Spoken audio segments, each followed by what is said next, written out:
We have two experts on Marian apparitions here now to discuss Medjugorje and the significance of this week's Vatican announcement. Dr. Gloria Falcão Dodd is president of the Mariological Society of America and a research professor for the International Marian Research Institute at the University of Dayton. And Michael O'Neill is the creator of the popular miracle tracking website miraclehunter.com, creator and host of the EWTN docuseries They Might Be Saints, and author of Science and the Miraculous: How the Church Investigates the Supernatural. Thank you both for being here. Dr. Dodd, I want to come to you first. Can you further break down the key parts of this Vatican announcement on Medjugorje? What does it mean? What does it not mean? Thank you, Catherine. Yes, there are actually some very important points that are made by the Dicastery for the Doctrine of the Faith. They noted that there are many spiritual fruits and positive messages that prompted the evaluation of the spiritual phenomenon or experience of Medjugorje to be given the ranking of nihil obstat, meaning that nothing stands in the way for this adherence to follow these messages. Although it's interesting, they then go on to qualify that by saying that there are some necessary clarifications that need to be made. So they say all are invited to appreciate and to share the pastoral benefits of this alleged apparition, but at the same time to have discernment and guidance with some of the messages that have some mistakes out of the subjective perception, so that the bishop can give guidance for that. And we'll get into those necessary clarifications shortly. But first, Michael, can you explain the unique nature of the alleged apparitions in Medjugorje? I mean, typically we hear of Marian apparitions having a start date and an end date, but these alleged apparitions have been ongoing since 1981. Can you explain that and what the message of Medjugorje is? Well, I think these apparitions seem to be somewhat unique as far as modern apparitions. There was a long-running case of apparitions from 1664 in Les Lots in France with Benedicta Rencourel. And in Kabeho, Rwanda, there were numerous messages, but by far, the typical Marian apparition might last 3 months and only have a handful of messages. So it's quite different. And the idea that there are 6 visionaries receiving all these messages is quite different. In most cases, it's a much smaller number. That being said, we can look at the messages of Medjugorje, and the thing that the Vatican is encouraging and promoting and approving is the prayer, the fasting, the connection with Mary that these apparitions have encouraged. So I think this is a big moment in the history of the Church. Perhaps this is the biggest announcement since the Fatima secret was acknowledged in the in that press conference years ago. Wow. Dr. Dodd, you mentioned how the Vatican note on Medjugorje addresses what it says are necessary clarifications. What should we know about what the Vatican said there?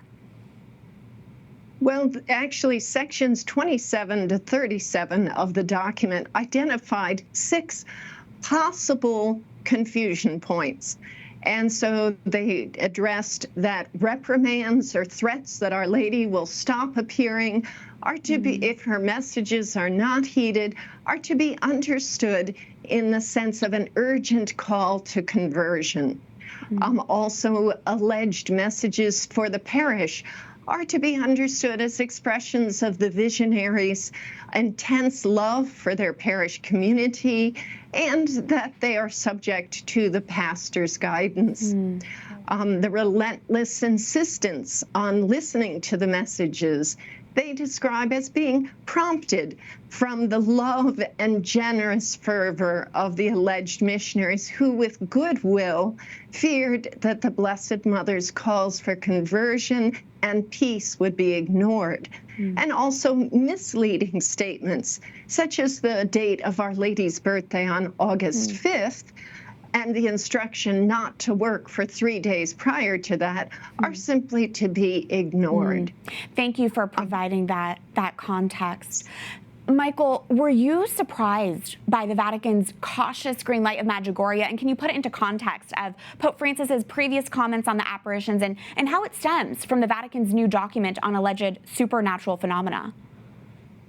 Well, we've seen Pope Francis not necessarily embracing these messages with open arms in the past. I think on May 14th, 2017, on the plane ride back from Fatima, he gave some comments that urged caution with these messages and reflected his own view, saying that he doesn't see Mary as a postmaster delivering messages every day. He likes to think of her as mother. So we've seen these comments like that from the Pope, where it kind of tipped his hand as to what he was thinking. So to see this approval of nihil obstat was somewhat surprising from that point of view.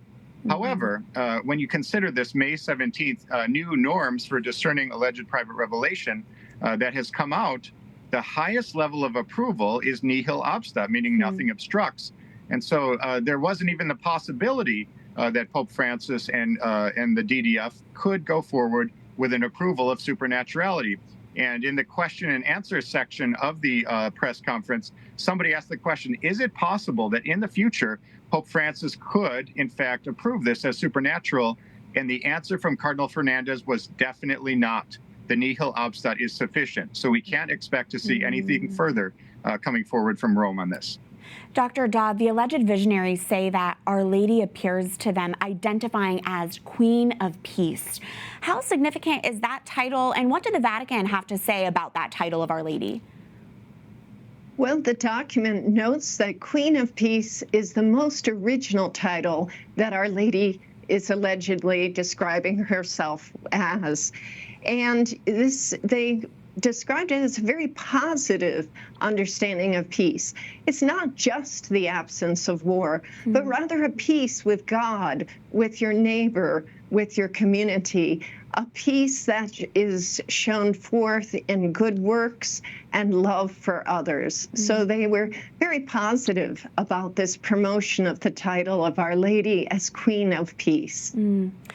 Michael, on a very practical note, I think our viewers would be interested to know this. What does this Vatican announcement mean for the faithful who want to make a pilgrimage to Medjugorje, and for people who say they've had profound, deeply beautiful and spiritual experiences there? Well, to be honest, one day after this announcement was made and one day before this announcement was made, not much has really changed. We've seen the Vatican supporting this through the apostolic administrator present there in Medjugorje. We've seen the Pope leaving messages for the great crowds that come there for the Youth Day. So we've seen Vatican support of this already. However, since 1981, there has been no document that's ever shown any sign of approval from Rome. So this is a big moment from that point of view. As far as the faithful go, they can go there on pilgrimage. There is a discouragement, however, from seeking out the visionaries, because the visionaries' moral life is not to be considered in this approval of nihil obstat. And there should be, as far as the messages go, there should be attention and caution given in interpreting and disseminating the alleged messages. That's from the document itself. So I think that's an important facet, that they're not asking the faithful to look at the messages in the same way that might have been in the past. So those slight differences are what's different between today and 2 days ago. Dr. Dodd, the Vatican highlighted the large number of fruits that have come from Medjugorje, conversions, frequent return to the sacraments, many vocations, and more. How critical are discerning these good fruits as the Church continues to navigate these alleged apparitions? Well, it's absolutely crucial because it's a biblical principle. It comes from Jesus Christ himself in Matthew chapter 7, verses 15 to 20, in which Jesus describes that you will know the difference between a true prophet and a false prophet by their fruits. So a good prophet has good fruits, and a false prophet has bad fruits. So this is absolutely key to the discernment of the entire phenomenon of Medjugorje, that the good fruits are why it is given the highest possible ranking of nihil obstat. That's a great clarification. And Michael, as someone who tracks and monitors Marian apparitions and other supernatural phenomena in the Church, what do you want to leave our viewers with? What should they take away from this Vatican announcement, and how Medjugorje maybe compares to Fatima and Lourdes, for example? Well, I think this is a big moment in the history of the Church. This is a long-running apparition since 1981, as we talked about. And I think this approval is important because it allows the faithful who have this devotion to Our Lady of Medjugorje, Queen of Peace, can now go there with Vatican recognition of this. And so I think it's an important moment. And of course, when we talk about the great pantheon of Marian apparitions, we talk about Fatima, Lourdes, Guadalupe, and for modern people who are interested in miracles and Marian apparitions, this now elevates Medjugorje to that list. But however, the caveat must be made that it is not considered a supernatural event, at least at this point. But it's a big moment in the history of the church. A big moment indeed, and we're so grateful to have you both with us this week. Dr. Dodd and Michael, thank you so much. Thank you.